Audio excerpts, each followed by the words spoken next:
I'm obviously sitting there like it's the biggest, what you said, the biggest court in the world, the biggest tournament, and watching him play and do his thing. And I loved it to watch him play against Alcaraz, but it was very motivating for everyone around us as well. You know, even stepping onto that center court against Alcaraz, like I knew that I kind of deserved to be there.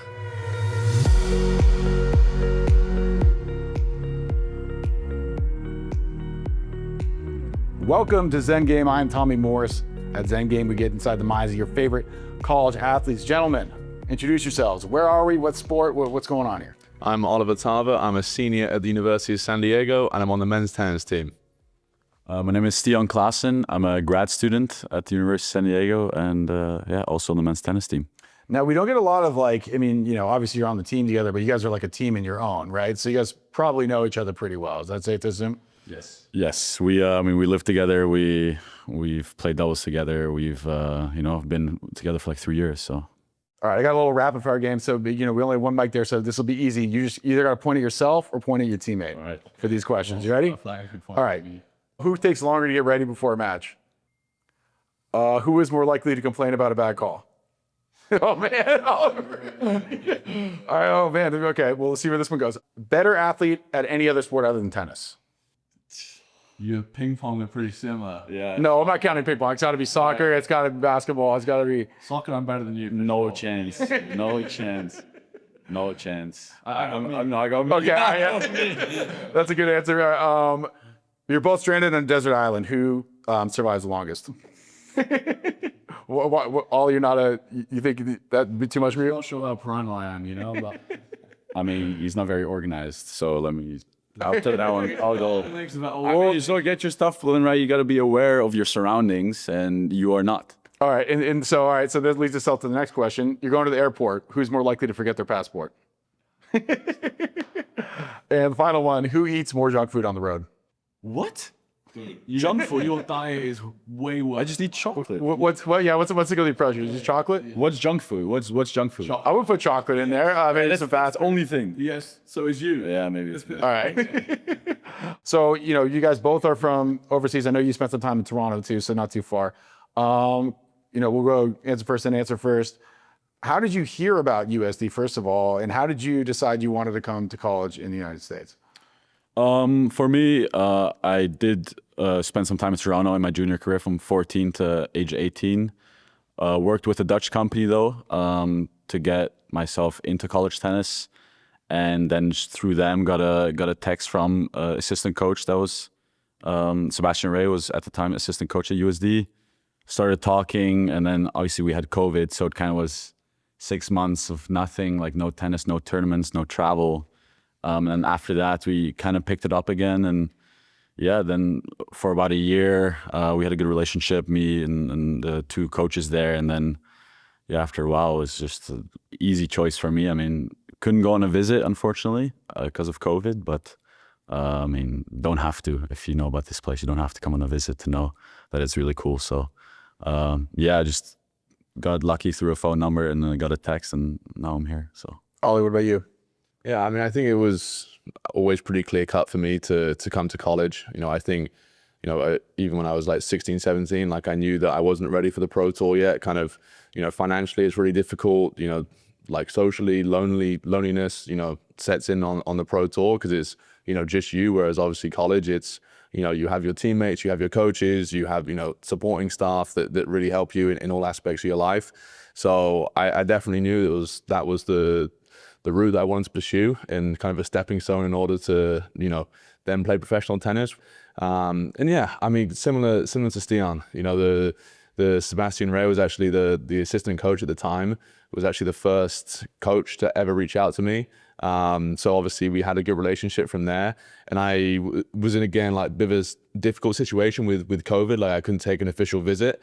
So I wouldn't say I was guessing because obviously I knew the assistant coaches really well. I knew the assistant coach and the head coach, Ryan Keckley, really well, but I never been to the US before. So I think Stian probably had maybe a bit of a better idea of what it was like. And yeah, I mean, I based my decision on just, who I trusted most. And that was, Seb Ray at the time. And then also Ryan Keckley Ryan Keckley, as I said, our head coach, who, you know, we spent a lot of hours on the phone, built a really good relationship, and it was someone, you know, who I really trusted. And, you know, even if I had the opportunity to go on an official visit, you know, I would have picked the same for sure. Had you been to San Diego before committing? And then, you know, for both of you, I guess afterwards, like, what was the biggest misconception you had coming here? And then what was something that, like, you know, pleasantly surprised you, if that made any sense? I mean, for me, it was a little different living in Toronto. I had a lot of like people that I knew that had played college tennis and were going to go play college tennis. So I kind of heard stories from them. My mom played college basketball in Chicago. So I kind of knew about the lifestyle a little bit for like D1 sports. So I think that helped me a lot in making, I knew already I was going to go college tennis, but which school, like it helped me a lot. A misconception or like, I mean, San Diego met my expectations. I didn't visit, but I knew what it was all about. I talked to a lot of coaches and they just stood out, and the program like exceeded my expectations. Just the amount of efforts they put in, the amount of thought, detail. I mean, I played a tournament in Europe before I came, and they stayed up. Both coaches stayed up until 3 a.m. to watch it, which showed a lot of, I mean, care. And that's not like, you don't see that very often.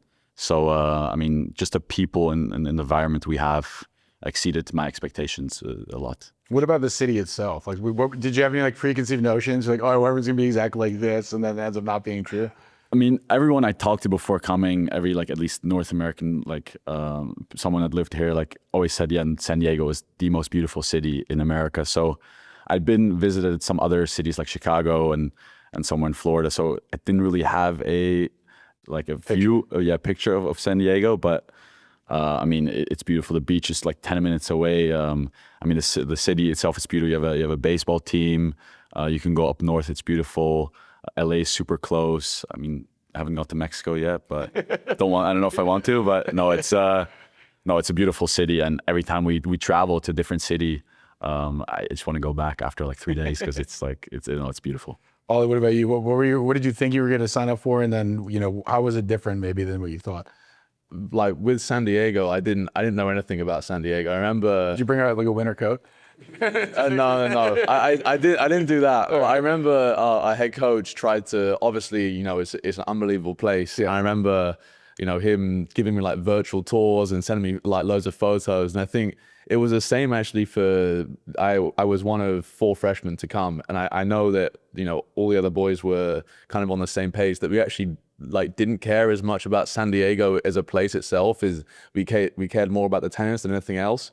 So I think there was you know, after like a month or so, like head coach completely stopped, you know, like giving us photos and and he was like, okay, let's just focus on the tennis and what, you know, what we promote and what we can, you know, give you as a tennis program rather than as a place. So, you know, obviously, you know, being in a great place is really nice, you know, like, you know, going on a Saturday, on a Sunday, being able to, you know, spend time with the boys and the team, you know, going to the beach is really great. But at the end of the day, like I'm here to play tennis. I'm also here to, you know, study as well. So yeah, I didn't really have any expectations, but they definitely exceeded my expectations. And it was nice, you know, just to see the sun, you know, for 365 days. Because yeah, I mean, I was just in England in December. I didn't see the sun for a month. All right, so this one's for both of you, so you want to share it. Who's calm when the moments get tense? Who's the guy who calms down the other guy? Who's like the chill dude? I think we're both. Yeah.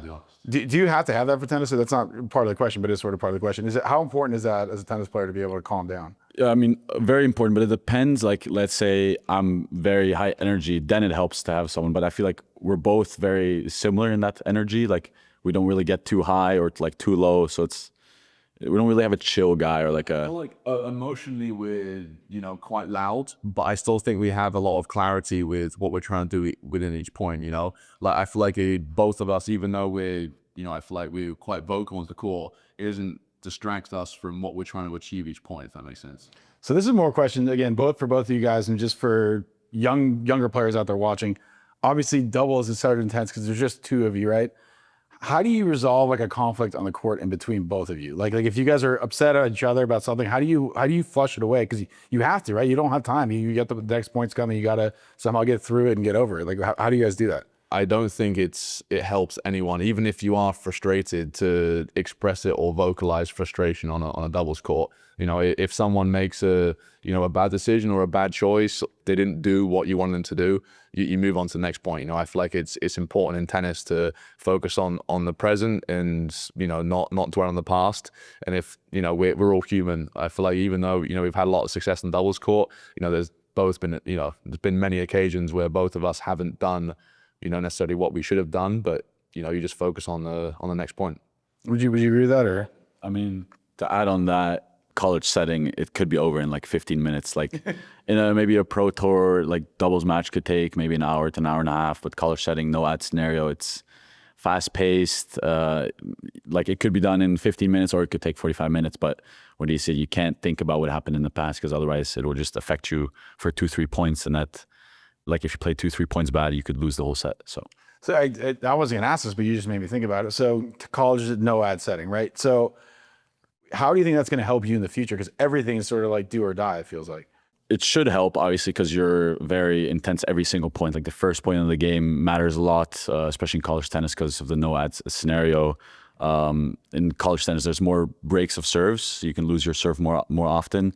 Like it's just very tough to make that transition into the pro tour because, it's just different scoring, different energy, and you need to make that switch. You need to be able to fire yourself up. You have no one around you, or not many people around you. So no, it's different. I'd let Ollie say that too. Yeah, and Ollie, you had some pro experience too. So like, what is it like going from college to pro and now back to college? Like the adjustment. I kind of enjoy that pressure. I feel like in tennis, there's always going to be pressure that you deal with, and I feel like you have to lean in and like not shy away from it. And the difference between kind of college and professional, I feel like as Stian said, it is very high pace. And I feel like in the pro tour, I'm not saying you have to reserve energy, but in college, you're only playing like maximum 2-3, like max 3 matches in a week. Whereas in the pros, you could be playing 5. And obviously it's ad scoring as well. So usually they take longer.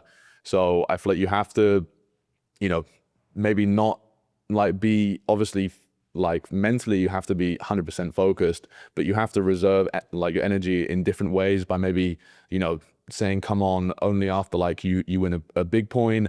And I also feel like in college pretty much anything goes. You can kind of say whatever you want, whereas you can be as vocal as you want. Whereas I know on the pro tour, I'm not saying you should conform to expectations, but I feel like you can't be screaming after every single point. Otherwise, I feel like the press and the media starts to get on you. And obviously, it's important to have a good reputation and to be likable. So you got to play in Wimbledon. How did that feel?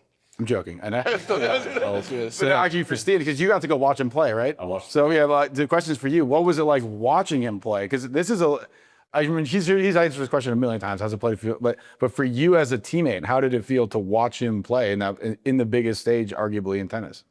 Very motivating. I'm obviously sitting there like it's the biggest, the biggest court in the world, the biggest tournament, and watching him play and do his thing and showing everyone what he's all about was obviously like, I loved it to watch him play against Alcaraz, but it was very motivating for everyone around us as well. Like had 2 other teammates that were with me, and we were just watching. We were in awe of what he was doing and how he was playing. But to be his teammate and be with him every day, and knowing how he plays, it's just motivating for us as well. It's obviously far away, but maybe not as far away as we think. Obviously, great experience to be there for a day, and obviously we have him to thank for it. Otherwise, we wouldn't be able to watch. But how proud were you to be playing and then look up and see those guys? Because that they all want to be in that position someday too. So how motivating was it to see them there to support you? No, I mean, it was great. You know, I feel like especially on that stage where there's, you know, a lot of nerves and a lot of pressure, it's really nice to have people that genuinely want the best for you, you know, and, you know, you feel like they're there to help you and there to support you and get through anything. So yeah, obviously that was really great, you know, and I appreciate everyone coming out and supporting me, you know, against my match against Alcaraz. And I feel like it shows that, you know, that maybe you're not as far away from achieving, you know, your dreams and your goals as maybe you think you are. And it was, you know, it was the same for me. I still feel like it took me, you know, like a good week or even longer than that to fully process what happens. And, you know, I got a wild card like last minute, you know, like a week before the qualifying draw started. And, you know, I remember getting on the first flight to, you know, to England, and then, you know, playing on grass for the first time in 3 years. And obviously, like, I had very little expectation going into it, but I knew that I was playing good tennis, and more importantly, like, I knew that I'd put a lot of hard hours, you know, on the courts here at San Diego, which I feel like that's kind of work behind the scenes. And I knew I'd done a lot of work when no one was watching, and it was just, you know, my coaches and I, and my teammates and I. And, you know, I had, that gave me a lot of confidence, being like, okay, like I know that I'm ready for this, you know, for this opportunity to play qualifying. And then I feel like it, you know, every win just gave me more and more confidence. And, you know, even stepping onto that center court against Alcaraz, like I knew that I kind of deserved to be there, you know, obviously going through qualifying and winning my first round. And I feel like, you know, obviously the matches before were competitive, but I feel like I was, you know, like I deserved to win those matches. I feel like I was playing some good tennis. And yeah, as Stian said, I hope it was motivating for those guys, but also it was, you know, very motivating for me to see that, okay, like, you know, if what I'm doing is working, you know, all the hours that I'm putting in is, you know, is paying off. And I think if I can keep on, you know, just doing that and put my head down, you know, hopefully I can continue to put myself in those situations and give myself those opportunities, you know, week in, week out. Is this Alcatraz guy any good, or was it? No, I'm joking. So we're talking about that match really quickly, like, because, and there's not gonna be a lot of people watching this that are eventually gonna play like the NBA or the NFL, but they might go from high school to college. Like, you know, if you're an NBA rookie and your first game's against the Lakers, it's like, holy crap, it's LeBron James. It's kind of a similar thing for tennis, right? How do you mentally block that out and be like, he's just another player? Like how do you wipe the preconceived notions of who you're playing away to be able to just focus on what you need to do? Because otherwise you'll just intimidate yourself, right? Yeah, 100%. I mean, again, it's kind of even what I touched upon. It was something that I had to do not only against Alcaraz, but, you know, even in qualifying. You know, my first round, I played a guy who was like 130 and I was like 730. So, you know, there's a good 600 spots there. And I feel like, you know, something that I put a big emphasis on, and, you know, my two coaches who were there for qualifying did as well, is that to play the ball and not the player. You know, I feel like it's very easy to get lost in, you know, being in awe of these players who, you know, who have clearly had a lot of success on the professional circuit, you know, and who are very established and had good results week in, week out. But that doesn't help you to win, you know. I think they're just focusing on the ball that you're receiving and not the player that's actually hitting it was a big thing that, you know, I wanted to focus on. You know, in the biggest stages, like it's easy to get lost in, okay, like I'm playing on, you know, I played on the center court at qualifying, which was like 3,000 people, and that was by far the biggest stadium I've ever played in. And obviously, you know, court 4 I played my first round in was, you know, there was a lot of people watching that as well, not only in the stands, but also, you know, on TV. And then again, center court was, I think it's like 15,000, 16,000. It's easy to kind of, you know, get overwhelmed by everything. But I feel like I did a very good job just kind of focusing on what was important, and that, I mean, there was playing tennis, and it was, you know, focusing on what I needed to do on every ball that I received, and not focusing on, you know, the player that was hitting it or the, you know, all my surroundings, because I feel like they would just put, you know, unnecessary amount of pressure on myself. And of course it's there, you know, like I knew it was there. And, you know, I remember going in the car on you know, before my match against Alcaraz, you know, I was nervous. Like it's impossible to completely block out, but I feel like I did a good job, you know, not letting that, you know, get too overwhelming, and still focusing on what was important. And this could be for both of you too, because again, like this could apply to anybody, right? Somebody who's on the JV team playing varsity for the first time, like focus on the ball, not the opponent, right? Like In football here all the time, after the first hit, then the nerves go away. Basketball, first shot up, nerves go away. In tennis, is it really the first point, or like at what point do you kind of like just chill out and like, all right, now I'm just playing? You know what I mean? How do you?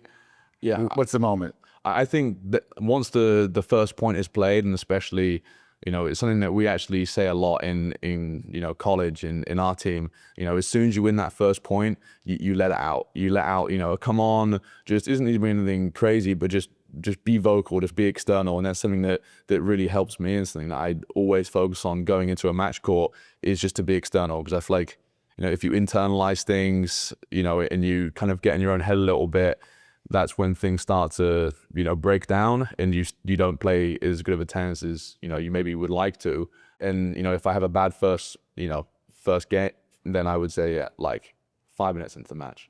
All right, I only got you guys for like 3 minutes. So 3 final questions about each other. All you can answer this one first. What's the thing that you respect the most about your partner? I mean, I respect your work ethic in all aspects of life. I feel like it's something, that I need to continue to improve. Is, I feel like everything that you do to 100%. And I feel like that's something that I'm still learning to value is, whether it's, school or tennis or whatever it is, doing everything to the best of your ability. Yeah, I had to make it sentimental. Oh yeah, I did. Well, thank you. No, like now my ego is. No. No, for sure. I was thinking about this just now.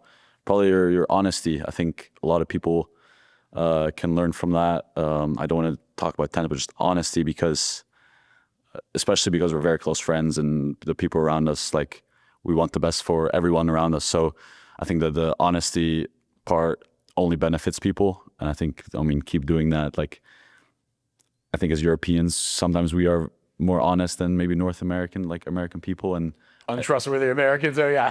no shots fired, but more blunt. But I respect that, and I think I respect it, because it's, when you have a close relationship, you don't want to be fake or say something that you don't mean, because we want the best for each other. And I think Ollie is very honest with what he says, his opinion, and I think that's one of the things I respect a lot, because it helps everyone around him. Even though it hurts sometimes. No. 2 more, Stian. You can go first on this one. Why do you think you guys work so well as a team together? I think it's very simple. We have the same energy. We work very well together because of that energy. We fire each other up. When someone's a little down, we like pick each other up. We play the same way also, that helps, like doubles wise. But it's the energy that's very contagious and fires everyone up around us as well. Ollie, what do you think? Yeah, I 100% agree. I think it's emotionally and mentally, I feel like that's what separates, Stian and I from maybe some other teams, is that I feel like, emotionally we're 100% every single point, and we know that we're going to give nothing away for free, and I feel like that's what makes us really good. Yeah, somebody who broke 2 rackets at the age of 9 on their own. I think that was not a good sport for me. Last one, you got to put the microphone down for this, because you have to answer these at the same time. You have to answer this one. This is a yes or no question. Yeah. It's a yes or no question. This is the last question, I promise. Rewind 3 years from now. You got to choose your doubles partner. Who would you choose? Vasa. Oh, dude, you're supposed to say Real freshman. Oh, you are not. We were pretty bad. All right, going into the season, you could change your teammate if you want to. Would you change or to keep the teammate you have? I'll keep it. Yeah, 100% keep it. All right, there we go. That's the answer we wanted. Thank you, guys. Go get some dinner, guys. Thank you. I appreciate it.